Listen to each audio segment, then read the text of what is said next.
Ladies and gentlemen, dear FKCCI members, good afternoon.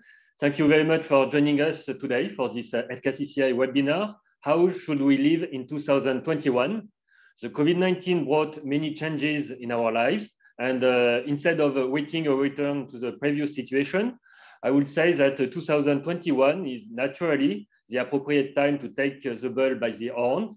So to better understand what will happen in 2021, we have today the pleasure to welcome representatives from Sanofi Pasteur, Air France, Bollore Logistics, Asiance, and France Gourmet.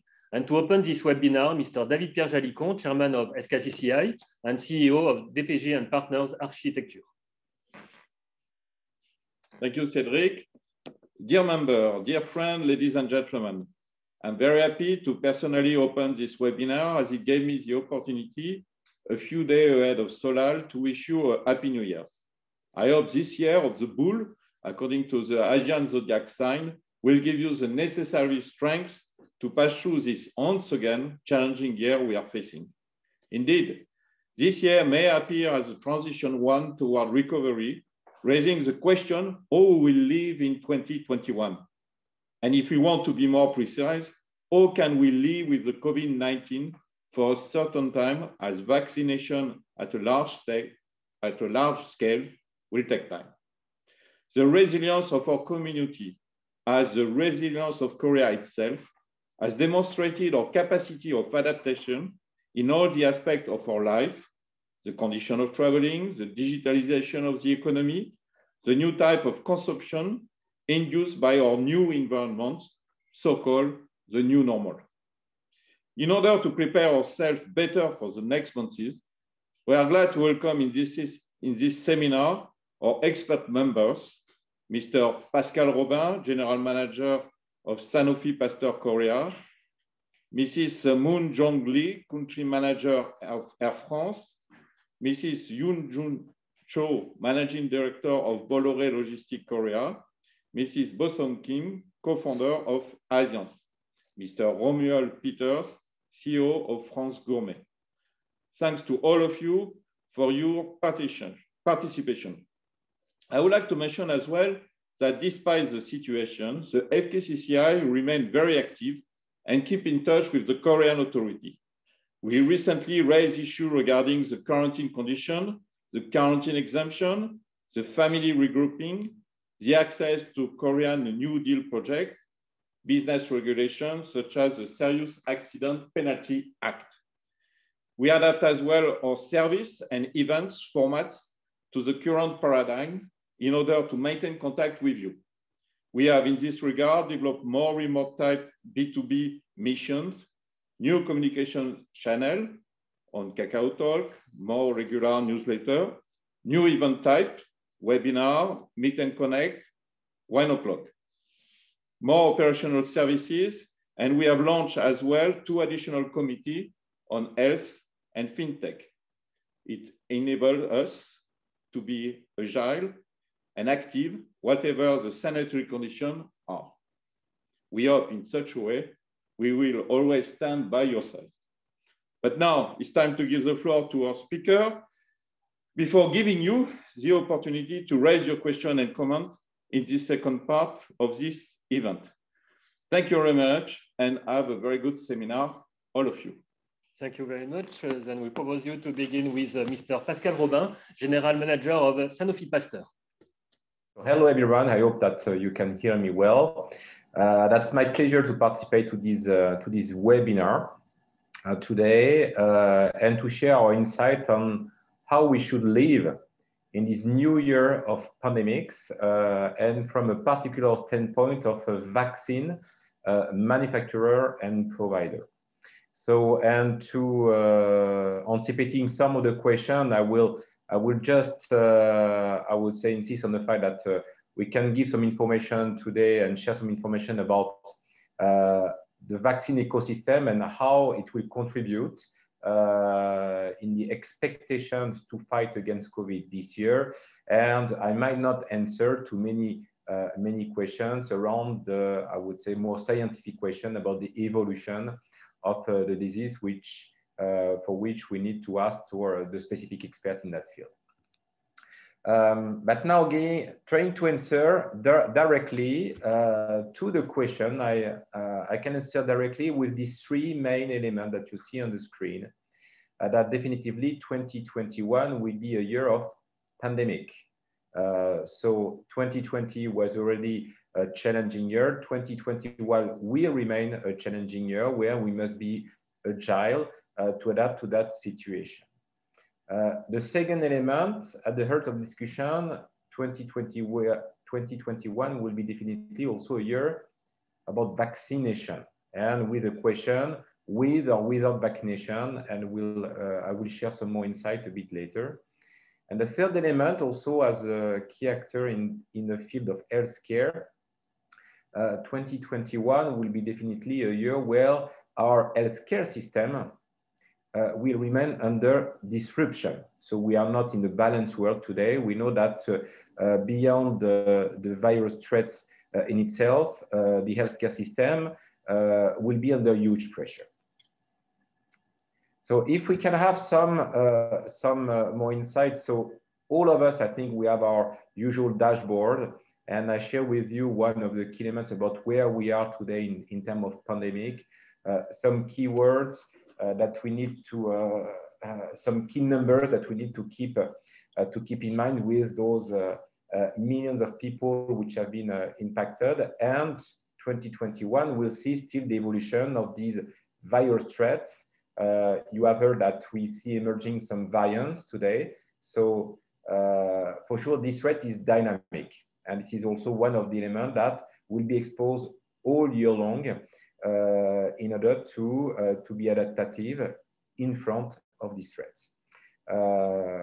We'll keep on being exposed to social distancing measures unless we see the full impact on the vaccination and the evolution of treatments on the healthcare, and for sure associated to that the travel bans and restriction for the move of the people. Yes, this is a year of pandemic, so we don't like it, but that's a fact. The social answer to a pandemic requires some time. But anyhow, the positive signals here is that 2021 will be the year of the vaccination response to that, and collecting all the information about the mobilization of the industry and researcher is that today, for 2021, we could consider that a very large number of people could get access to the vaccination, estimated today to 6.1 billion of people who could get access to this. But for sure, it's a number to be considered with a lot of precaution, because that relies on the sustainability of the production plan of the different manufacturer, the safety also of the program, the efficacy of the campaigns. But that's important to consider that the momentum of vaccination, which started at the end of last year, will be really tremendous this year. And the third element underlying is 2021 will remain for sure a year where the agility of each of us and the organization will remain key, because as you understood, the environment will be highly volatile. Now, some consideration for the public health and regarding the vaccines for 2021. Just a kind of reminder is this COVID pandemic is not the first one and will not be the last one, by the way. And so I will not take time to review the history of pandemics, but this one which is emerging is on a long list already. The good news is that in such pandemics, we have an efficient tool, vaccines. And we have a long track record in the history of the different states with the very positive impact on vaccines used to put under control some infection disease. You have on the right some key graphs showing how infectious disease in the UK, this is one of the examples, have been put under control. And for sure, it's not a matter of days or months, it was sometimes a matter of years, but the answer from the vaccination answer or vaccination response to infectious disease has a very positive track record. And lately, what is important to notice, and we are at that really important moment, is the challenge to activate the vaccination is really the race against the time. And I will share with you a quick video to illustrate what is the challenges.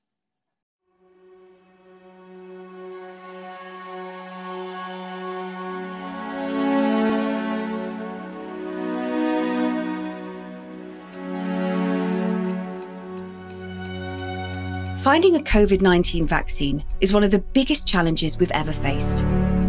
Developing and manufacturing a vaccine usually takes many years. But with COVID-19, the world needs solutions quickly.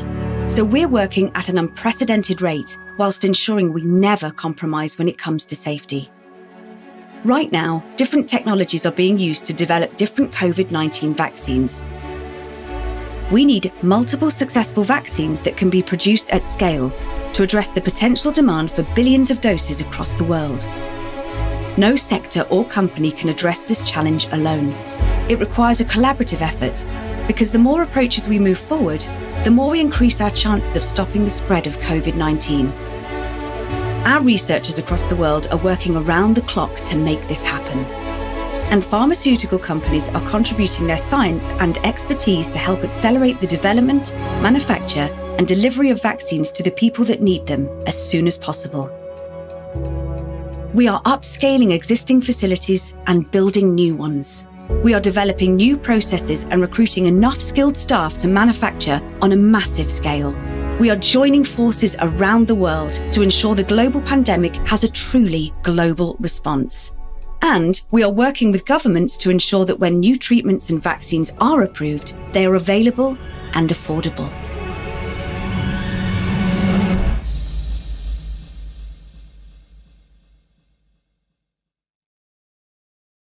So now, to be straight to the point, and with this overview, is that you have understood that developing and providing a vaccine is a very challenging task in order to answer quickly to that virus threats. Some elements that you might all have in mind, that the number of vaccines today which are under development to fight this COVID threat is quite massive. So you see these 154 vaccines under clinical development. You see the number for what phase 1, phase 2, phase 3 corresponding to the development phase of the vaccines, and already 11 vaccines approved, which is a sign of unprecedented today mobilization against an infectious disease. The second aspect here on this slide is really to mobilize the overall supply chain in the vaccines. You have seen in the video that in order to provide the vaccines to the population, it requires generally some years to be, I would say, to be accessible for the large population. And here we want to reduce it to months. And from the development to the manufacturing process, and also not considering all the logistics, this is for the vaccine manufacturer a full reprioritization of their capabilities and a large scale.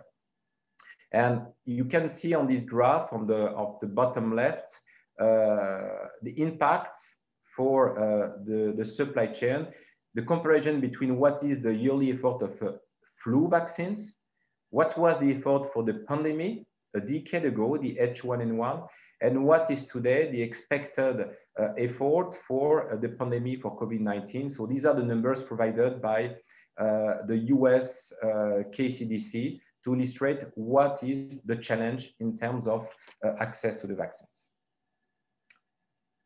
Now, a third challenge also that you might see emerging, and which might be one of the questions that you have today, is also about the confidence in vaccines, because vaccination works, but also this challenge is coming at a moment where we see different dynamics for the population today in front of the provision, I would say, in front of the supply of vaccines. With some question that some question we are asked to different populations in the world about their confidence in the safety of the vaccines at the top of the graph, about the importance of vaccination for the kids in the middle, and about the efficiency and effectiveness of the vaccines at the bottom. And you see from left to the right how this trust has been evolving from 2015 to 2018. And to complete the understanding, the more you have the blue color, the more confidence you have in vaccines, the more rare it is, the most mistrust that you have. And this is one of the aspects today at the moment that vaccine will arrive on the market, and different types of vaccines, different type of efficiency. If you look at the press, what will be important for the success of this vaccination campaign, the global one, is the confidence of the population, where we need to answer to some of the concern of the population. We need to confirm that the safety is here, and yes, to rebuild and to consolidate the trust into the vaccination. This is one of the challenges today. And to complete this outlook on the panorama for the healthcare, what is also important beyond the vaccinations is really to consider that this crisis, this pandemic is generating today new practice in the environment and is also opening new horizons. For sure, we see the risk today associated to that. We see all the disruption in the hospitals, the way also professionals, healthcare professionals are under pressure because of the short-term threats generated by the COVID infections. We see also some delayed treatment. The most important one is being in the treatment of cancer. We see, I would say, delayed surgery. We see some impact which on the short term might not be visible, but we care about assessing the potential impact on the midterm. On the pharmaceutical industry, we'll see also some impact on the clinical studies, because we cannot neglect that today the measures that have been put in place to avoid the spread of the COVID vaccine also have limited all the development of new treatments, because the people are not exposed to the same risk, and it can put at risk some clinical developments here. And the last element in our companies where we are all exposed to is that these new ways of working, these new social balance that we have to find, put also at risk sometimes, I would say, the mental health of our employees, and also the social balance of our society. So these are the risks that we see today, and that to which we still be exposed in 2021. On the right, I wanted also to highlight potentially the opportunities, because we see that with this pandemic, we see trend emerging, or because of the needs, because of the necessity of business continuity. Telemedicine is one of the elements when you have a difficulty in reaching healthcare professional. Digitalization can help. In our pharmaceutical world, we are developing more and more the e-detailing, how to promote our therapeutic solution through the use of digital channels. For sure, an enhanced focus on prevention today, which is emerging. And all in all, what is important is coming as a key question is about the investment in healthcare for the system. And I invite you to read on this topic. There are a lot of interesting articles emerging in the press at the moment about the link between the state of the democracy, their resistance into the current crisis, and also the link with their investment in healthcare. And that's important today, that our governments, that the different healthcare decision maker thinks about the right level of investment in order to have a sustainable healthcare system. So these are my personal insight for the way we shall live in 2021 in this state of pandemic. I remind, with or without vaccination, many of us will get access to vaccination this year, and this is a good thing. But also we need to be resilient in a system where the healthcare provider, healthcare system will remain under pressure. Thank you for your attention. Thank you very much, Mr. Pascal Robin. I propose you to continue with Mrs. Moon Dong Lee, country sales manager of Air France. Let me briefly explain about airline industry. So the first page shows the left-hand side, how the COVID-19 affected the aviation industry. As you see, well, in the graph, there was a big decrease happening last year, and the recovery is not there yet. On the right-hand side, the three familiar sites, the Google Flights, Kayak, and Skyscanner, the searching amount has also significantly decreased and still stagnant. This page shows Asia Pacific result. Let me focus on the Asia Pacific. Left-hand side, the red bar is October last year, blue bar is November last year, but actually almost no difference, minus 95% decrease. And on the right-hand side, when you look into the Asia-Europe table, it has been decreased about 93%. So well, the activity is very, very slow. But there is a difference between domestic and international. RPK means revenue passenger kilometers, meaning the kilometers flown by the ticketed passengers. Domestic-wise, actually in November, for example, only minus 43% has been decreased, but international, the decrease amount was minus 85%. It's mainly because of each government's regulations or travel restrictions and everything. Some markets like China or Russia, well, before the winter, actually, they were almost in the full recovery for the domestic side, but it's all on hold because of the third wave coming in with the winter. This is the outlook. So red bar is last quarter's 3 months. So it's October, November, December. And the blue one is this quarter, January, February, March. Well, when you see the graph, you can see that there is almost no difference at all. So, well, the recovery is still at the very low stage. It's a more long-term. If the COVID situation is not really mitigated soon, we are expecting a 13% increase year over year. But when you look back last year, there was almost no airline activities. So 13 is really minimal amount. And if the vaccination and the cures and everything goes really smoothly, we are expecting 50% increase, but in average, it will be around 38% this year. For international, it's really depending on the travel restrictions and everything. So let me show you one example. Last year, November, the UK lifted the quarantine guideline for the traffic coming from UAE. So right after they lifted the quarantine restrictions, the bookings has been surged. So when you compare the blue line and the red line, blue line is UAE and UK, and the red line is the UAE to world excluding UK. So there is a huge difference. So traffic is there if the restriction is a little bit eased. But well, after the massive breakout happening in UK side, the bookings has been downturned too. This slide, I will be very quick because all the information is already stated. This is entry information into France. As you know, well, essential travel only, and you need a PCR test, and then you need to do another PCR test after the self-quarantine period. Two things to remind is this information is valid at this moment because it can be changed without prior notice. Plus, if you're transiting in Paris, you don't need a PCR certificate, but that does not mean that you don't need any certificate to travel because it's solely depending on the final destination's guideline. So your final destination needs certificate or a document, you need to prepare it and then carry it with you.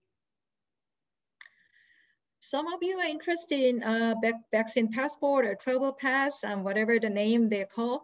Well, the multiple travel pass is developed. But today, I will be focusing on the IATA's travel pass. IATA's International Air Transport Association, and many airlines, most of the airlines are already member of this association. So they are developing this travel pass. The picture looks very complicated, but it's working like this. I downloaded the web in my mobile phone, and there are several laboratories or clinics or hospitals engaged in this project. So if I plan a travel, I visit this clinic and I got a vaccination or I got a PCR test, and that information is stored on my mobile application. And it will go through the process, and then if it's sufficient to travel to my final destination, they will send me a message like an okay to travel. Then I can decide that then I'd like to share this information with airline or border control, so I can avoid the hassle at the check-in counters or the immigration office. But as you see, there are a lot of parties involved in this process. So it's not really being developed completely yet. And then the pilot will be kicked off this quarter, yes, within March. And then you will see more news throughout the year. This is Air France and KLM's flexible booking policy. So as you can read on the screen, for the tickets issued before 31st of March this year, there will be no change fee if you'd like to change your travel, or you can refund your ticket and per your fare.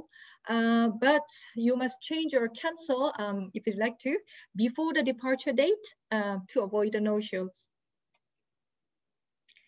Well, airline has been through like a very difficult period currently and last year too, but we are focusing on sustainability. There are multiple items going on to achieve this aviation sustainability, but I'd like to show you why the new generation aircraft is important. Actually, the aviation footprint in terms of CO2 emission is 2%. Compared to the, let's say, road transportation is 12%, I believe, or agriculture and land use is 13%. Some people may say that it's minimal, but 2% is still significant, and then we need to reduce the CO2 emission. So from T1 scenario and T5, there are like multiple scenarios. Baseline scenario T1 is airlines are only changing their aircraft when the aircraft gets very, very old. So very slight improvement, not much progress in terms of CO2 emission reduction. T4 and T5 is very extreme, I will not say extreme, it's an active scenario. So airlines are implementing high-tech, like a hybrid system or the electric propulsion like that. So in T4 scenario, we are aiming 2035 up to 2040 to achieve this sustainable aviation. So Air France, we set up ambitious goal of minus 50% CO2 emission by 2030. And we will reduce the fuel consumption per passenger less than 3 liters per 100 kilometers. How? Like I said in previous slide, we will be modernizing our aircraft to consume up to 25% less fuel. Less fuel means less CO2 emission. And we will be replacing the heavy objects on board to reduce the weight of the aircraft. Like we will use the light materials, or we will replace the papers with the digital press.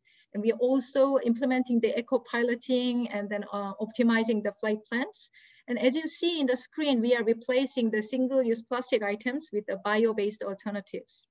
Also, we are reducing French domestic routes and then broaden train partnership. Last but not least, we are launching Sustainable Aviation Fuel Program. SAF, Sustainable Aviation Fuel, comes from the waste oils or the waste product or the forest residues. It can reduce the CO2 emission more than 85%, but it's more expensive than the conventional fuels. So it cannot be achieved by Air France KLM alone. So we are seeking all of you, the corporate partners, all of you, participate in this Sustainable Aviation Fuel Program together with Air France. Because as Marshall McLuhan says, there are no passengers on spaceship Earth. We are all crews. Thank you. Thank you very much, Mrs. Moon-Chong Lee. Now I propose you to continue with Mrs. Yoon-Ju Cho, Managing Director of Bollore Logistique. Mrs. Cho. Thank you for the great presentation, Pascal and Moon-Chong Lee. Hi, everyone. My name is Yoon-Ju. I've been with Bollore for 21 years.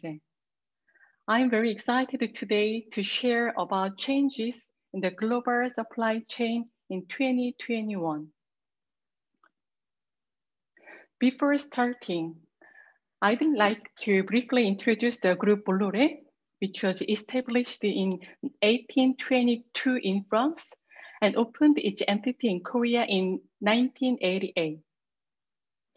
Group Bollore has 3 different business sectors, such as international transport and logistics, such as Bollore Logistics, marketing and communications, as Havas, Vivendi, Universal, and on electricity storage and systems for green energy named Blue Solutions.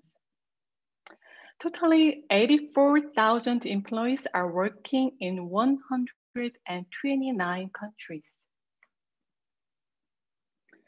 Belonging International Transport and Logistics Division, Bollore Logistics provides a full range of services, such as end-to-end solutions, ocean, air freight, and inland transportation, customs clearance, and third-party contract logistics.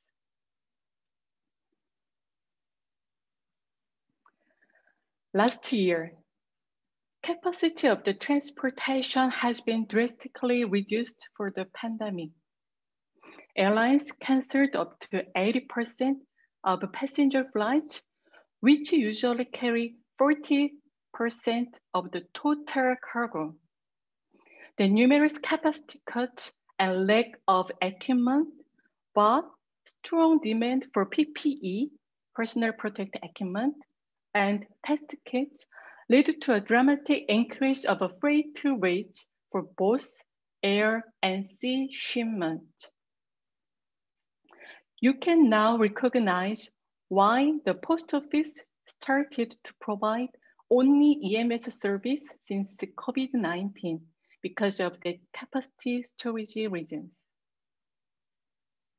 2021 is not expected to be much different, at least not until mid of the year. In the short term, e-commerce will be continuously boosting along with the digitalization and automation, keeping social distancing. Now, let me explain about 4 major changes in supply chain that we can expect in 2021. Air and sea freight, innovations, industries, and CSR. First, volatile or certain market situation.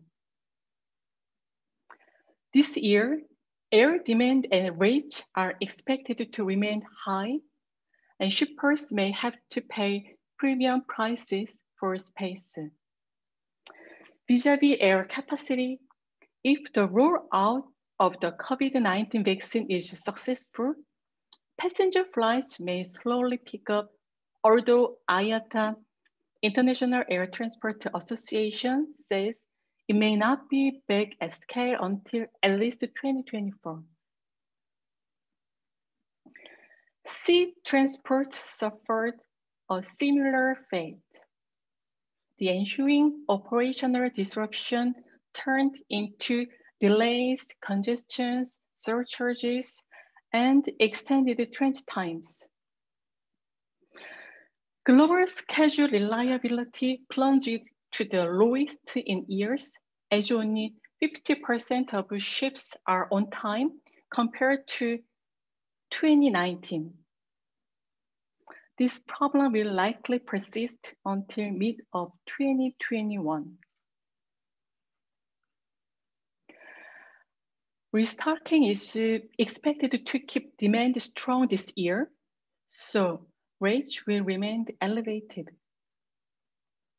Shippers may advise to remain flexible and prioritize volume forecasting and allocation planning, which is really critical. Second, IoT. As IoT technology has proved its effectiveness, now it's been widely deployed in the transport sector.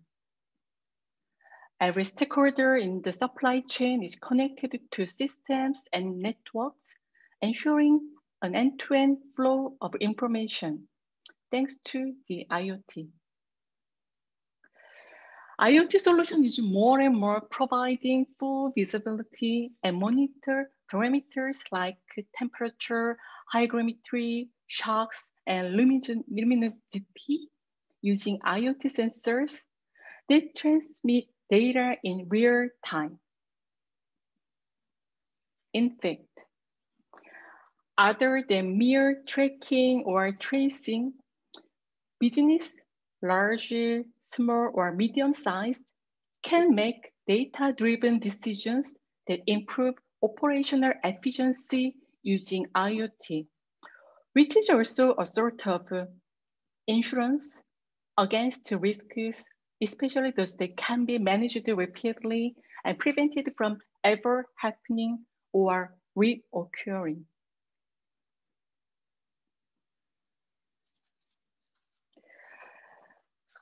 Third, vaccine distribution. Actually, logistics is the core of the pandemic management. Agility and reliability remained key requirements in the face of many disruptions and restrictions. An entire ecosystem was quickly implemented involving air and land carriers, freight forwarders, companies offering packaging solutions for ultra-cold products. In November, IATA also published a guide for air transport of vaccine. The challenge, however, does not end with the temperature control, as each dose of the vaccine requires additional supplies, such as needles, syringes, and disposal containers. Anticipating transport capacity needs is also complicated, considering global demand and production of a vaccine. Deployment of the vaccine will indeed take time, especially given the constantly shifting distribution timeline. Once they do become available at scale, the challenge will be responding quickly to the ever-changing transport needs. Bollore Logistics has been at the forefront since the beginning of the outbreak, shipping 1 billion masks and hundreds of millions of test kits. The company created a task force of several hundred experts with its network in the world to spearhead in the international distribution of COVID-19 vaccines in 2021. Last but not least, united biodiversity. As an integrity of our biosphere is sustained by the presence of a variety of life, so how does the transport sector impact biodiversity? Construction of a warehouse, for example, will impact natural landscapes, and disposal of construction waste into landfills can pollute soil, water, and air. Moving goods by airplane and vessels will cause air pollution, affecting marine life. So Bollore Logistics launched its CSR program, obtaining biodiversity commitment certification issued by EcoCert since 2015, which has been auditing every year. The objective of this ongoing CSR activity, named Powering Sustainable Logistics with internal, external stakeholders, including customers, is to help fight climate change, reducing greenhouse gas emissions. Recently, Bollore Logistics joined also the Sustainable Aviation Fuel program of Air France-KLM for its 2021 shipment. It will cut CO2 emission by at least 50% on air freight shipped by us on the symbolic trade lane, which will be extended as well. This kind of collaboration illustrates the ambition of these two historical partners of supply chain to tackle the environmental challenge of international freight transportation. We'll continuously provide an agile, sustainable logistics solution for your B2B business in 2021. It's been a great pleasure to present it today. Please feel free to contact me if you have any further questions. Thank you for your attention and take care. Thank you very much, Mrs. Yoon-Ju. We are now pleased to welcome Mrs. Bosun Kim, co-founder of Asiance. Good afternoon, ladies and gentlemen. Can you hear me, Cédric? Yes, we can hear you. Okay. Thanks, Cédric and team FKCCI for the invitation to this event.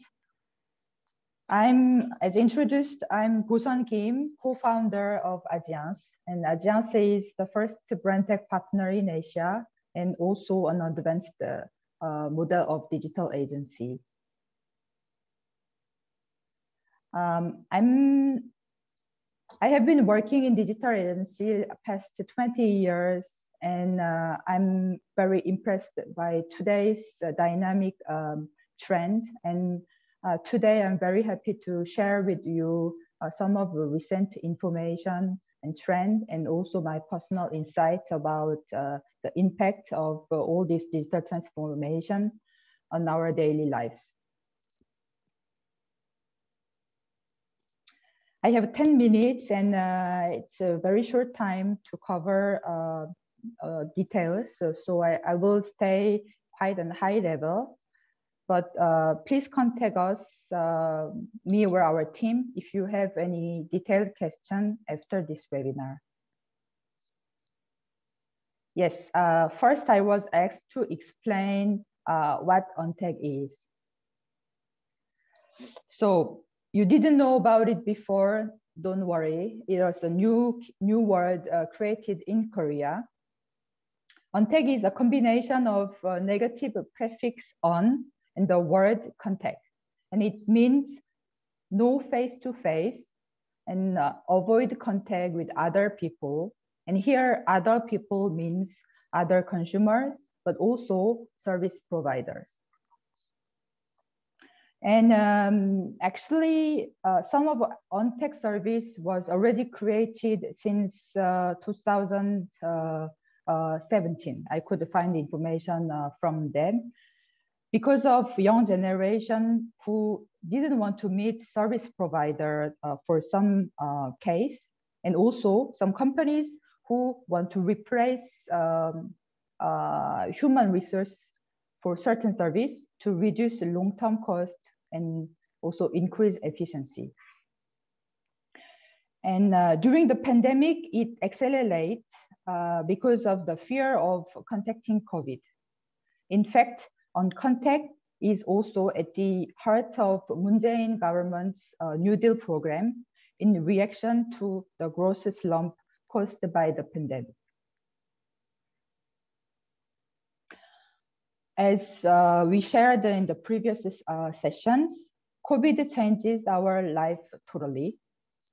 People who have never worried about their life in this modern society stay now at home, worrying about catching COVID in public space. But life doesn't stop. We work from home.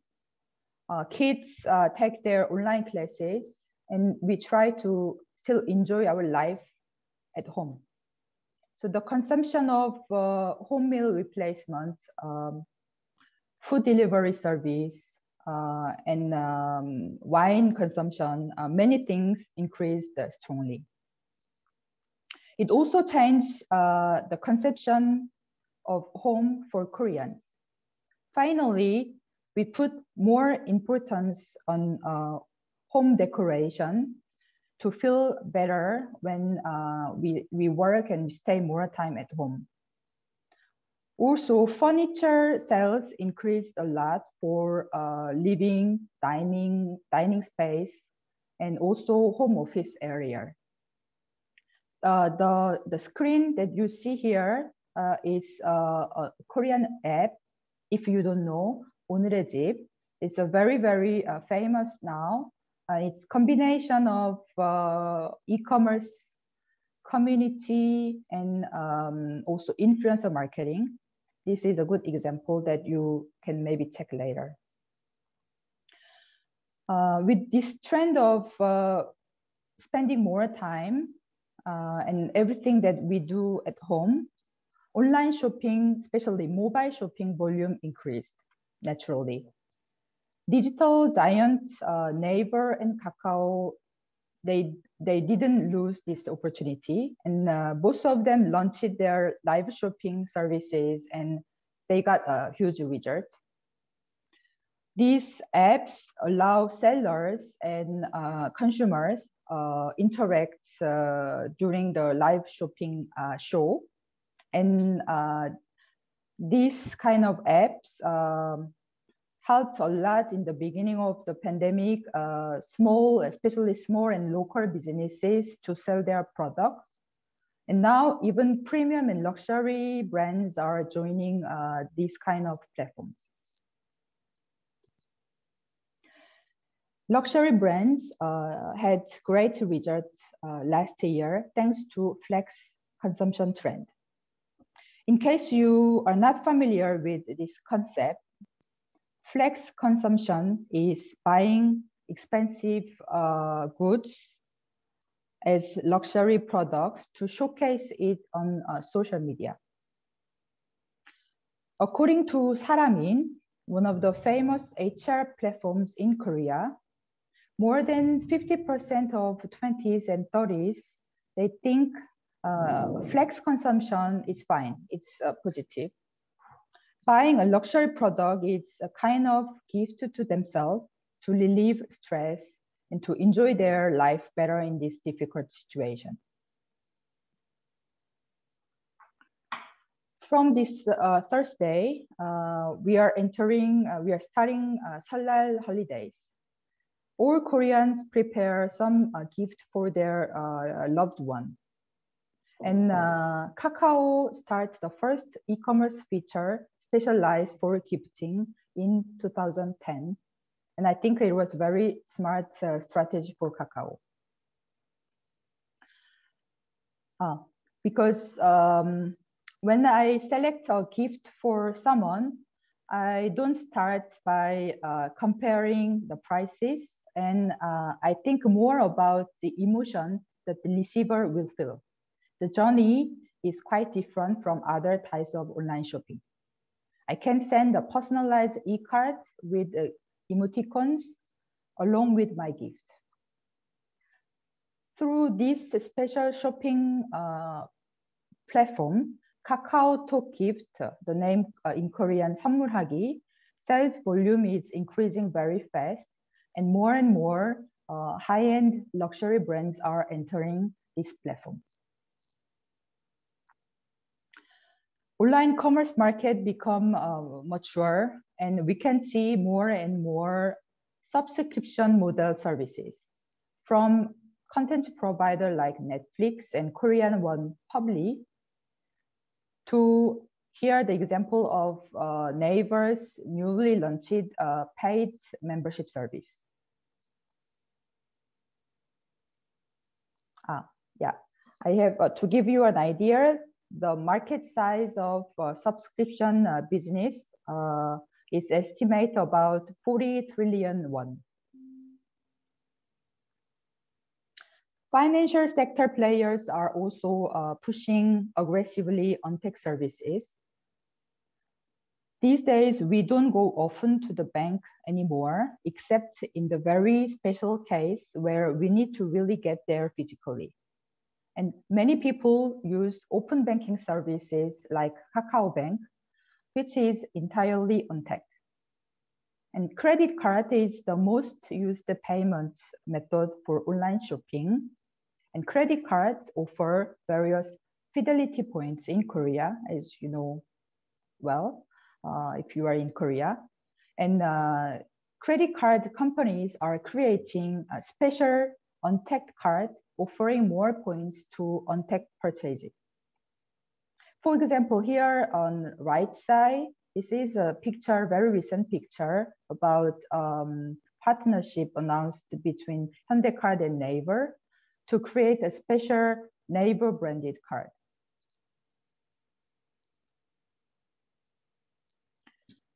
Online shopping is an opportunity for companies that have made their digital transformation successfully and gotten ready.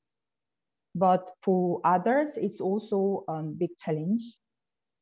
the expectation of Korean for online shopping are high. And I see many companies losing their opportunity by growth, by digital because of inefficient supply chain management and poor user experience.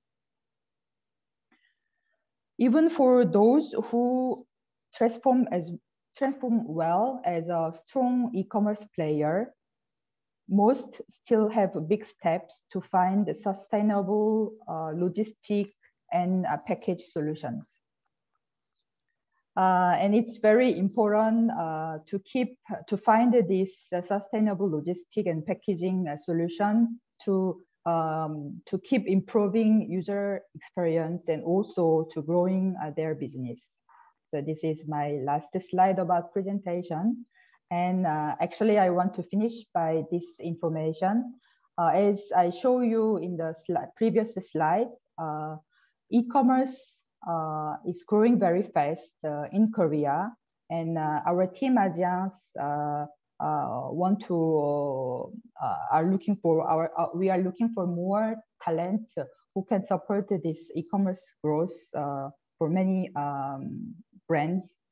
And if you are interested by yourself, if you know anyone from your network who might be interested by Asiance team opportunity, please contact us. And thank you for your attention for my presentation.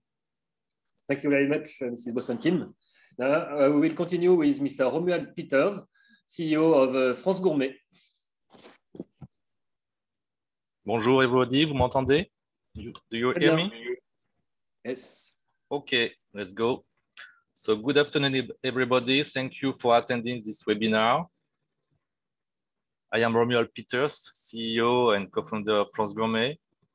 Today I will talk about the consequences of COVID on the F&B sector and the change in the consumer habit. So I will not tell you some I will tell you some very simple and obvious things, just related what happened and what it's still happening now. So just quick reminder, COVID struck early 2020. The government put some restriction on the border, then quarantine, then closed the public space, the school. It imposed some time restriction for the restaurant, and recommend us to stay at home. People follow the recommendation, we stay at home. It was a bit the stay home policy that was quite successful. But even at home, we need to satisfy our basic needs. Basic needs is here you can see, and the most important for us now is drinking and eating. So how to get some food and some drinks when you stay at home? Of course, with online shopping. So the global market, online market increased by 26% in 2020 in Korea. Or you know about Korea, it's one of the world leading country. I will go quick on this. It was some big differences between sectors. Some increased, some double, some literally burst. Some other were most difficult, minus 80%. And we observe first that the consumer, they bought basic product, was seen as essential. And then after they went to a luxury or other product to enjoy. Let's come back to our topics, food and beverage. I will split here in three categories. The retail, the CHR, what we call in French CHR, cafe, hotel, and restaurant, and then the manufacturer. So the retail are just the food you buy in the supermarket or online. CHR is the food you buy in a plate or in a cup. And manufacturer, it's the manufacturer, you know what it is. They produce for the two first, and they usually have no access to direct consumer. So what was the impact of the COVID on these three sectors? So retail, very simple, just the offline have been deserted. The offline was the shop, department store, the mart, was nobody anymore in the street. What was the answer for the population to order some food? They order online, as I said already. Same thing for restaurant, nobody in the restaurant. People order food, deliver ready to eat at home.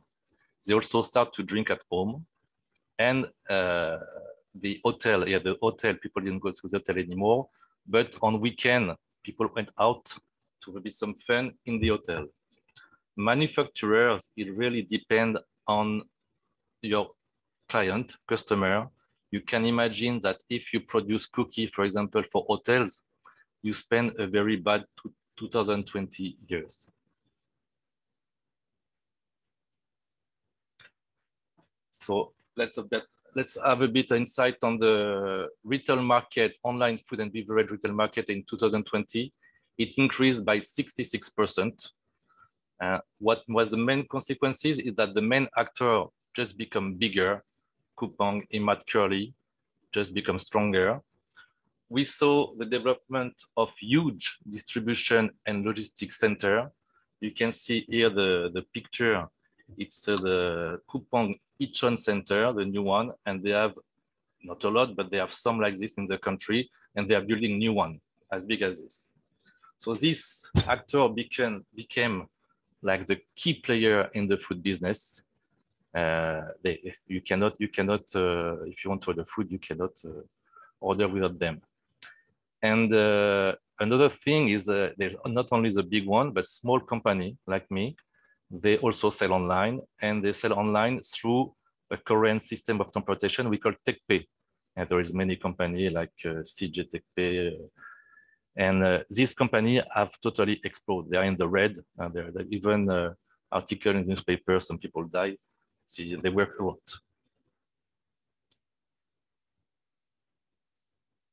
Same thing for the food delivery. It more than double. Here it's all we have the same consequences. The people already operating just became bigger, stronger. And the other consequences, we saw the restaurant to develop, they had to develop a takeaway offer if they wanted to survive.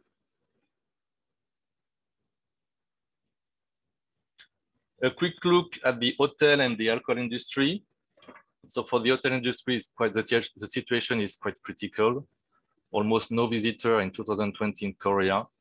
The online reservation dropped by 70%. Some hotels in Seoul are closing. The good result only on weekend. As I say, people go in vacances. Vacances means hotel plus vacances. So the short way is vacances. Alcohol industry is resisting, even increasing on the offline trade. Offline is buying the shop. Anyway, you cannot buy online in Korea. The sales of alcohol online is prohibited, but the government has opened a window for the restaurant to support the restaurant. So the restaurant can now sell alcohol with some food through application like food delivery, like Yogi-Yo, Uber Eats, etc. And the development, as I say, also of drinking at home, it was rather new. People cannot drink in the bar with a friend or alone. So we have these two phenomena working. It's Omsul and Onsul. And people drink majoritarily some wine or beer. They stop to drink strong alcohol like brandy or even soju.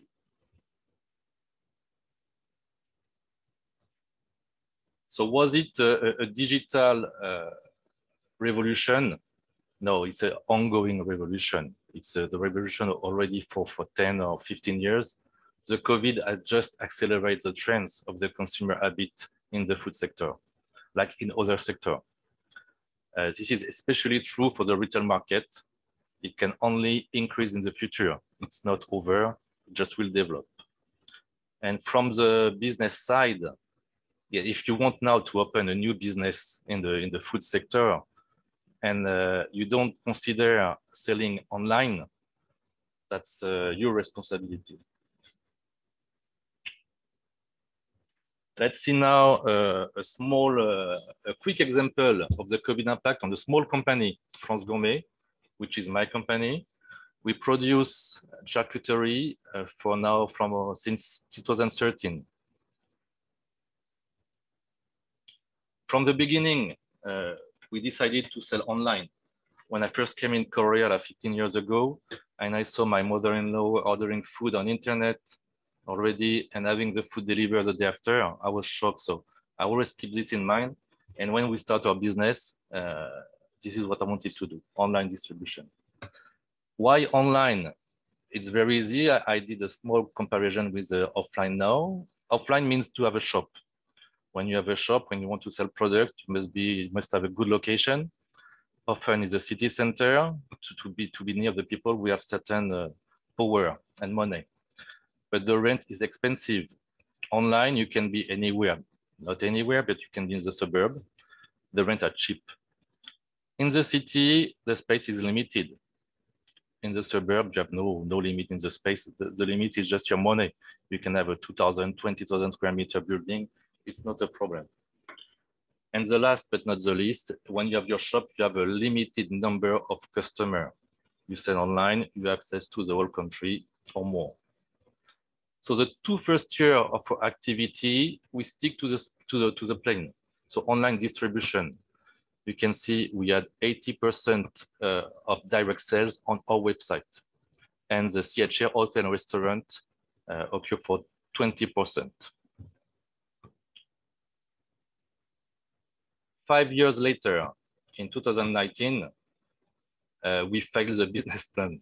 You see that online B2C, I mean, a direct online or website only occur for 20%.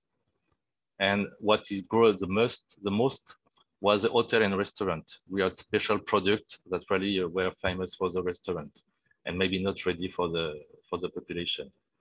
Online reseller working with the Curly and Coupang we start in 2018, so it was just the beginning. Mr. COVID came there. Our turnover increased by 70% last year in 2020. As you can see in share, the online B2C, I mean direct on our website, stays the same. The reseller, online reseller increased a lot. It is the most important rise.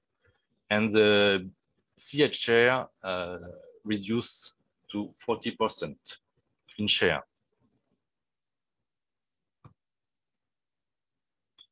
After 1 year, what was the conclusion of the COVID on a small company? So we had a strong development. The production was multiplied by 2. We are now 9% in the company. The online shopping, the online order on our website increased by 40%. Online sales by reseller increased by more than 300%. Actually, it's a bit wrong because we start to work with Coupang in October 2019. So we work only 3 months with Coupang in that year. I did a simulation. If you would have worked 1 year with Coupang, still the rise is more than double. We sell now at 60% online. We shift. We were more in the B2C. Then we came back in the online. Did we stick to our plan? No, because we sell 40% through reseller. You have to know that they take big commission. So now we have small margin. But they send regular order. They send us weekly order. We have the week to prepare. We send. And when you get 40% of your business already secured every week, you reach a kind of financial stability, which is quite enjoyable. Then the CH share, I thought the CH share will suffer a lot because the order from the hotel and the restaurant dropped a lot. But we were lucky. It was a kind of charcuterie trend, especially for jambon. And we sold a lot to bakery. So actually the sales to the bakery replaced the one in the restaurant and the hotels. At last, yes, our model has changed because I saw more my business like something artisan to produce small small quantity and to sell online directly. But actually now we're working for big reseller. So it's more like a factory. They ask us big volume. And of course we have a smaller margin, but still we are in development. And thank you for this cooperation with this big guy. At the end, thank you for your attention. And if you have any question, I will be happy to answer. Thank you very much, Mr. Romuald Peters. We receive a lot of questions. I will select some of them. I propose you to begin with some questions for Mr. Pascal Robin, General Manager of Sanofi Pasteur. The first one is South Korea Drug Safety Agency announced last week that it approved Celltrion COVID-19 treatment. What is exactly the place and the role of the medical treatment with the vaccine? And do you think we will need such a treatment in a long-term perspective, despite massive vaccine campaigns around the world? Okay, so I will try to answer, I would say, with my knowledge on this. So first of all, the product proposed by Celltrion, as far as I know, is not a vaccine. It's a monoclonal antibody which is targeting I would say the treatment of patients already having developed some severe or mild symptom of the disease. So it's so meaning this type of treatment, which is a good news for the patients here, but it's just limited to the infected population and some part of the population, as opposed to the vaccines, the different vaccines proposed who are here is proposed as a prevention for the overall population. So meaning here, so good news, but not the same target in terms of impact on the healthcare. So I hope I have answered the question. I have a second question. There are debates around the messenger RNA technology and also the efficiency of AstraZeneca vaccine for older people. If we have the choice, which vaccine should we choose? So very important question of the moment. The difficulty here, it's difficult for me to answer directly to this, because my first reflex would be, if you have an access to the vaccine, size the opportunity. It would be my first answer. Just relying on one thing is that the available vaccines, first of all, they have been tested, reviewed for their safety first, so that the people are not taking risk, and any potential adverse event for sure is very closely monitored. And at the moment, we don't see I would say we don't see any deviation compared to the clinical study, while the use is exposed at a large scale. So first answer is try to size the opportunity which is in front of you if you have a chance to get to, I would say, a prevention solution. Then after that, it's for sure what we need to consider is that you have seen emerging different solutions, mRNA, with based on the clinical study, a very high efficiency.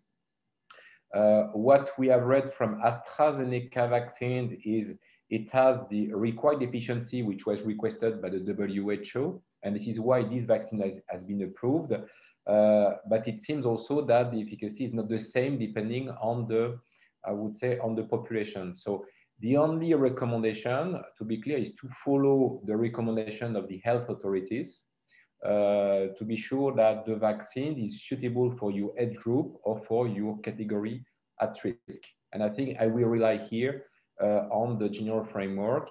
And that's an important element, because at this moment, we, specifically in Korea, will be waiting for the confirmation of the arrival of AstraZeneca vaccines expected, if we understood well, by the end of this month, and also what will be the recommendation of the health authorities here locally for the use in Korea. Thank you very much. We have also some questions for Mrs. Moon-Jong Lee, Country Sales Manager of Air France. And in your presentation, you plan a progressive recovery of international travels. What will be, according to you, the mix between business and leisure purpose in 2021? Okay. Actually, it solely depends on the government restrictions or measures, I will say. If you remember the graph in my presentation, there was a searching amount, the decrease happening in the Google Flights or Kayak or Skyscanner. That's majorly coming from the leisure side. So corporate travel, very slow, but at this moment, actually, it's moving because there are assignments or the dispatching the workers to the factories abroad, and then there are contracts should be done face to face. So very, very slowly, but corporate traffic is moving. But leisure side, I cannot say decisively. And then I expect that governments like a guideline a little bit eased, especially on the quarantine side, to like activate the leisure travel. Thank you. Another question, important question about the sanitary passport. Sanitary passport is in discussion in many countries, and it encounters sometimes a strong opposition. What are the conditions to be implemented by airline companies? In particular, do you need the support of the country's authorities? How does it work? Yeah, as I explained, it's like a multiple cooperation among the the various parties involved in this project. So when you look into this viewpoint, okay, if you are not holding the vaccine passport, you cannot enter this country. That, well, I can understand there is a strong opposition. But in the viewpoint of like, okay, if I hold this vaccine passport, let's say it's a travel pass, then it will make our travel really easier, well, without any hassle at the airport or at the immigration office. So to make our life easier, maybe we need to look into the newer development on this phase, because we are living the times we never experienced before. And then we are, of course, seeking the government support, not only like the development side, but as I mentioned previously, look into the travel restrictions more precisely, and then a little bit ease of quarantine guideline. Okay, thank you very much. I propose you to continue with question about logistics for Mrs. Yoon-Ju Cho, Managing Director of Bollore Logistics. As we hope recovery of international travels for passengers, can we say that this recovery will ease the freight transport, or do you think that difficulties encountered in the freight will last in 2021? Of course, as the passenger flights carry 40% of the total shipment, total cargo, if it's back even slowly, it definitely would help for the international freight transportation. Yes, and the launch of the vaccine campaign in France has highlighted the logistic preparation and deficiencies in the supply chain. How do you analyze this recent situation? And do you think that it will change the perception of logistics in the implementation of a strategy by companies and the states? Actually, in September last year, IATA estimated that almost 8,000 Boeing 747s would be needed to transport 15 billion doses of vaccine by March of 2021. However, international flows have been revised downwards, and distribution will take place over time. So it can be affected to the capacity shortfall, but it's not a big volume. So alternative solutions such as dedicated long-term air charter services can be arranged per country or by state. I don't worry too much about the France or Korea, but delivery to low and middle income countries will come with more hurdles in terms of distribution. So in the traditional cold chain technology, vaccines will represent the bulk of volume. So final delivery to patients in hard to reach areas will be a major logistics challenge in these countries. But anyway, once they do become available at scale, the challenge will be responding quickly to the ever-changing transport needs. Okay, thank you very much. We have some questions for Mrs. Bosun team, co-founder of Asiance. With the development of the untapped economy and the e-commerce, there are so many new initiatives online for consumers in very diversified areas. Does that mean that if we do not go online, we will miss as customers many opportunities? And can we say that a specific online economy will emerge and that we will not be able to access to some products or advantages if we rely on traditional stores?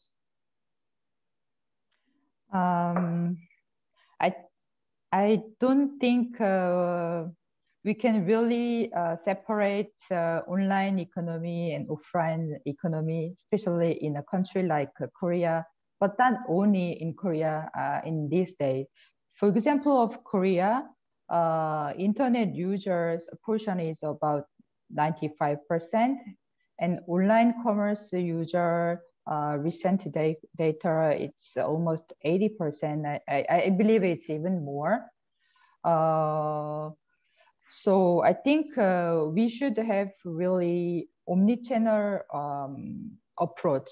Now it's not anymore separation between online and offline. So omni-channel approach for all businesses is important. And to try to answer to the question that I understand, yes, it exists some special offers, sometimes even more interesting in terms of price on online. There are also some pure players, they have only business on online. For example, 오늘의 집, the app that I show you, but actually through this platform, you can reach also some other business who have a strong foundation of their business offline, like interior design companies. And another important thing is through online, even for SMA, they can reach without boundaries of territories, bigger market. So I think I don't see reason why for consumers don't go online.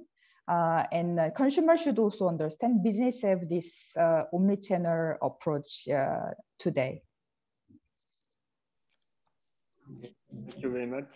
Another question for you, Bosun. It is impressive to see how services and consumption habits are changing with digitalization. But what are the implications for businesses and their marketing strategies? And does it mean that new jobs are emerging with this shift? So for the businesses, it's really important that they should well equipped for their organization. They should enhance their digital and digital related teams and talents, even in-house in the company, to embrace this evolution. And also in terms of marketing budget, this year we, when I checked recent data, digital marketing, digital ad budget is about 50% for average companies. So you should reallocate your budget as well. And the market, as we saw, it's becoming all linked, and there are more relationships. So I think for companies, I want to recommend to have some larger advice from different industry partners and specialists. And in terms of new jobs, that's true. In this situation, there are some specialists that we didn't have before. More needs for the e-commerce specialist, but e-commerce area is also very detailed. There we need special e-retail. We see some special e-retail specialists, order management specialists. There are more and more needs for data management, so data specialists, so what I want to say about this job needs, this kind of very specialized specialists are created in the market needs, but also it's important for the businesses to have global view about the impact on their business.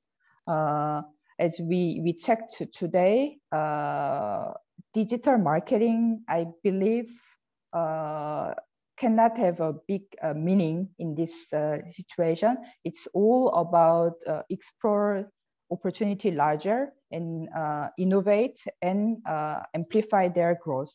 And this is also the concept of our company's new concept of brand tech.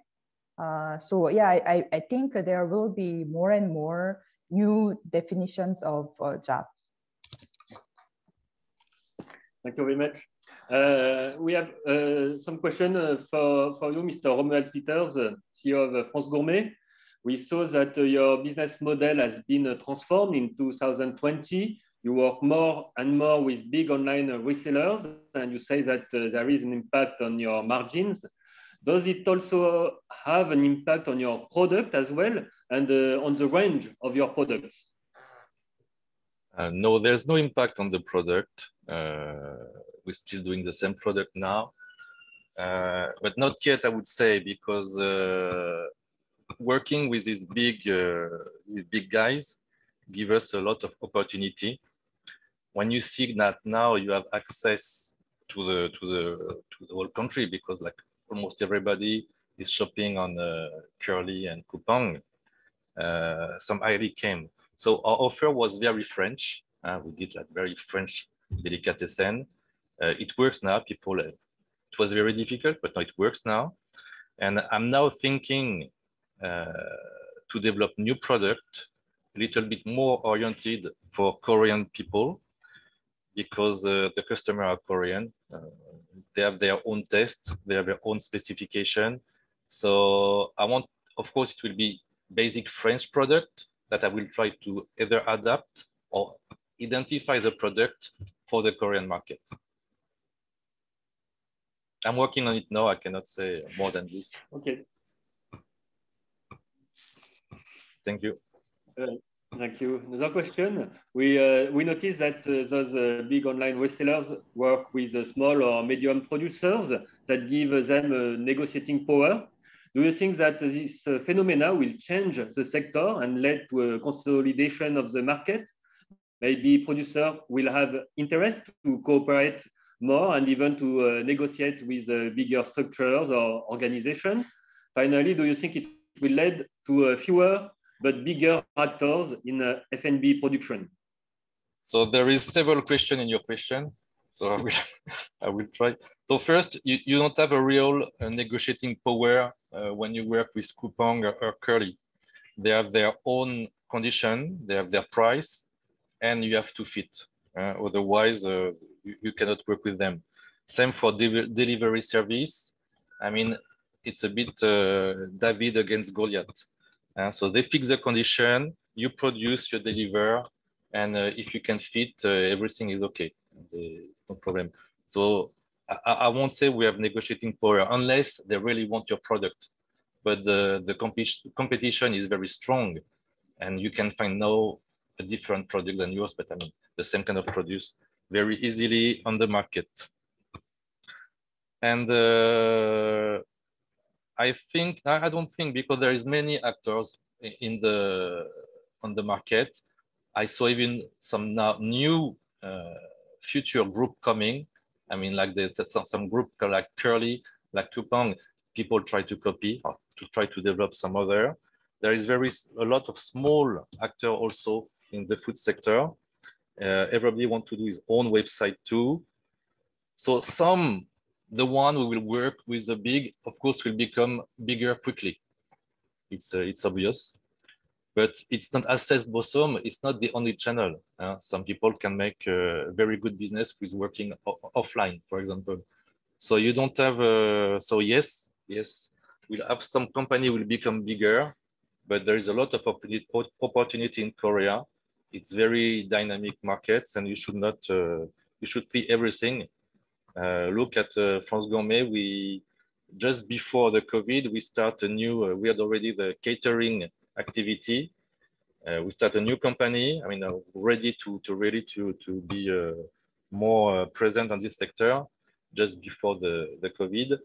And it's purely offline, and not purely, but what I wanted, it was already offline. I didn't want to do delivery food, just like reception, event food. So now you can take into account everything to develop, of course, your company. Okay, thank you very much. We have a question from Mrs. Clotilde Paternotte for Mrs. Moonjong Lee. Do you think Korea will open their borders to vaccinated people, or are they still very skeptical about its efficiency? So, 2 points actually. Well, it's exactly linked to the aviation industry. I think Korea is not really strict in terms of like, because we really didn't do the lockdown, complete lockdown, Korea itself. And then we are like accepting the passengers, and then we are going out abroad to exchange the like a global communication. Obviously, there's supposed to be some kind of like a measure implemented, and that is the reason Korea is active in kind of like a vaccination or cure development. And personally, yes, but I cannot definitely say yes. Thank you. Another question from Mr. André Noton for maybe Mr. Pascal Robin. From the various panelists' contribution today, it seems that life in 2021 will be less chaotic than in 2020, but still full of constraints, which will last most of the year. We can almost say that even in 2022, we'll only see gradual recovery of social activities under such an exciting but unavoidable condition. Our main concern will be to train ourselves to be patient and resilient. Do our panelists confirm this rather pessimistic, but I believe realistic opinion? What action do they take to pull themselves out of the gloomy mood? Thank you. Thank you for the question.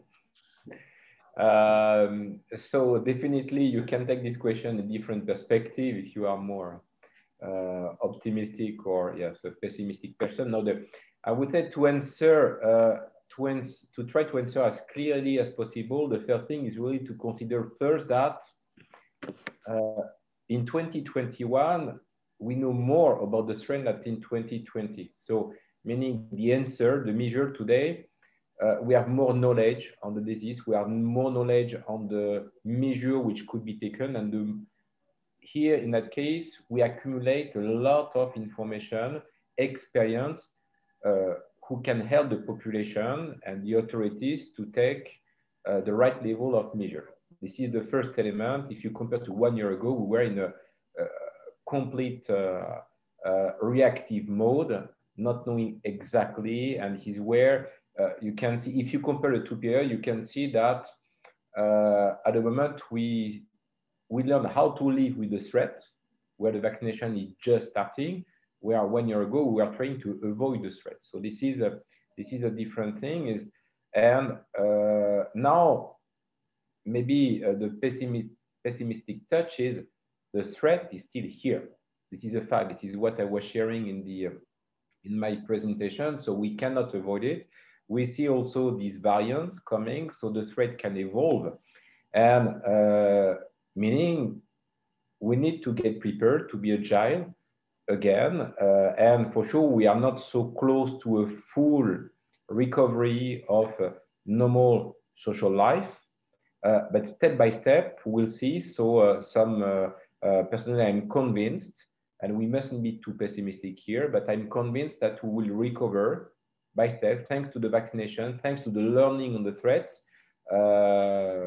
we'll be recovering a part of the freedom we want, because the idea is really to assess where we are overcautious in some way, and where we can give back this freedom to the population. But the journey here is still long, progressive, and we need to be patient. Yeah, of course. Thank you. Maybe we'll take the last question for Mrs. Bosun Kim from Norman Polydoro. Do you think digitalization in Korea is already well implemented or still seeking for area of improvement? For sure, yes. I think in Korea, we have one of the most fast internet and infrastructure in Korea. And as I shared, the e-commerce implementation is very, very well done. But still, I think there are room to do better. And especially, I think it's not only about technology, but it's about